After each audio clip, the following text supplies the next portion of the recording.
How to scan documents and turn them into PDFs with your phone.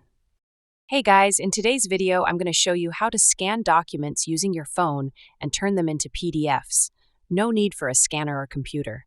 This works great whether you're using it for school, work, or personal files. Let's get started. If you're using an iPhone, open the Notes app. And once in it, now create a new note. Then tap the attachment icon above your keyboard. A menu will pop up, and select Scan Documents. Position your phone over the paper and it'll auto-capture the scan. You can adjust the corners if needed, then tap Keep Scan. Once you're done scanning all pages, save. To turn it into a PDF, you have to tap the Share icon in the top right. Then select Save to Files and choose PDF format. Now you've got a clean, ready-to-send document.